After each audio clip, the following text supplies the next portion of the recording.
القبر بس تعذيب وظلمة وخوف. لا يا حبيبي، اسمع معاي.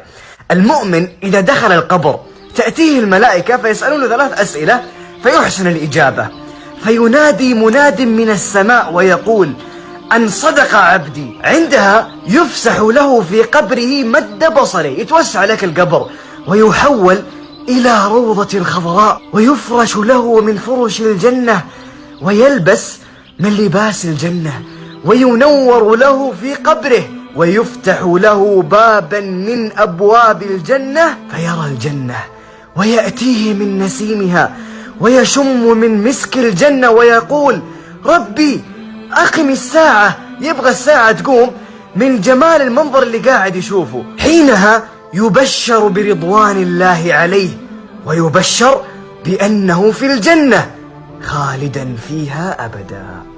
يا جماعة بقولكم على حاجة، تدرون أن الله سبحانه وتعالى اللي خلق كل شيء يستحي منك أنت؟ وش قال النبي صلى الله عليه وسلم؟ إن الله حيي كريم يستحي من عبده إذا رفع يده إلى السماء أن يردهما صفرا. يعني الله سبحانه وتعالى يستحي منك أنت إذا دعيته بدعوة وما استجاب لك إياها. شوف كيف محبة الله سبحانه وتعالى. حط هذا الشيء في بالك، إنك إذا دعوت الله سبحانه وتعالى بدعوة لن تعود فارغة. طيب وما استجاب لك إياها في الدنيا، اعرف وتأكد أنه مخبي لك شيء ما تتوقعه في الآخرة. قال الله سبحانه وتعالى: فاصبر لحكم ربك فإنك بأعيننا. يعني أنت في عين الله سبحانه وتعالى. يا سلام، وش تبغى أكثر من كذا؟ بالله عليك بس أسألك سؤال، هل مع الله جرح لا يبرأ؟ لا والله. هل مع الله كسر لا يجبر؟ كل الكسور سوف تجبر، فقط ثق بالله سبحانه وتعالى ولا تيأس من رحمته. إلى كل مبتلى اسمع معاي. يقول النبي صلى الله عليه وسلم: يود أهل العافية يوم القيامة حين يعطى أهل البلاء الثواب لو أن جلودهم كانت قرضت بالمقاريض. يعني أهل العافية لما يشوفون الأجر العظيم والمنازل العليا لأهل البلاء يتمنون أنهم يرجعون إلى الدنيا ليبتليهم الله سبحانه وتعالى ويقرض جلودهم بالمقاريض من شدة الأجر العظيم لأهل البلاء. عشان كذا لكل شخص مبتلى افرحوا بالبلاء.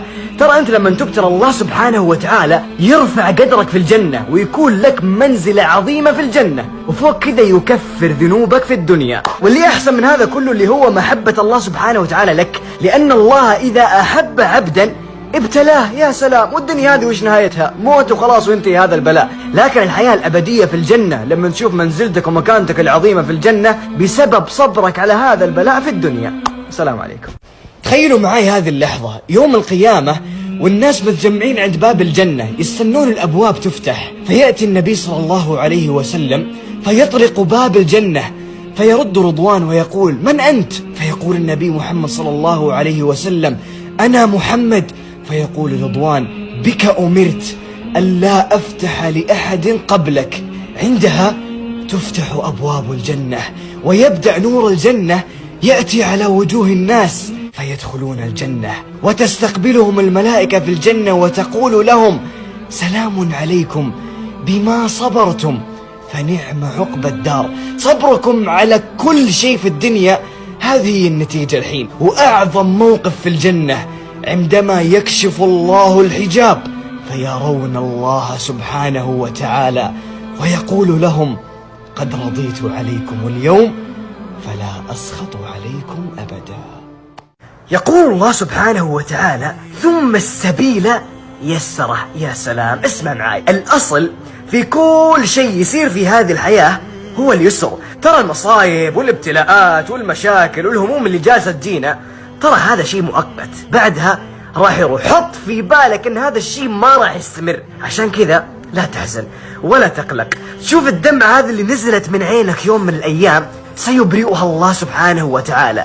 قلبك المكسور هذا والمهموم اللي مليان مصايب سيجبره الجبار. الطريق المسدود هذا اللي كل ما جيت تسوي حاجة لقيت هذا الطريق مغلق أمامك سيفتحه الفتاح. بقول لك شيء وحط هذا الشيء في بالك: أنت ملك لله سبحانه وتعالى، وأن الله سبحانه وتعالى مهتم فيك أكثر من اهتمامك بنفسك. لذلك فليطمئن قلبك وليكن لديك تمام الثقة بأن الله معك دائما وأبدا. يا جماعة تخيلوا معاي في كل ليلة ينزل الله سبحانه وتعالى للسماء الدنيا ويقول: هل من داع فأجيب له، هل من مستغفر فأغفر له. الله سبحانه وتعالى هو اللي قاعد يقول لك في أحد يبغى شيء وأعطيه إياه، في أحد عنده ذنوب كثيرة ويستغفرني وأغفر له ذنوبه. محبة من الله سبحانه وتعالى. بقول لك على شيء وشوف محبة ومغفرة الله سبحانه وتعالى. يوم القيامة يدنو المؤمن إلى ربه فيقول له الله سبحانه وتعالى: ها يا فلان، تذكر ذنبك الفلاني وذنبك الفلاني وذنبك الفلاني. فيقول المؤمن: أعرف يا رب، أعرف يا رب. فيقول له الله سبحانه وتعالى: سترتها عليك في الدنيا وها أنا أغفرها لك اليوم. ثق تماما بأن الله سبحانه وتعالى ما ستر عليك ذنبا في الدنيا إلا ليتم ستره عليك في الآخرة. محبة عظيمة.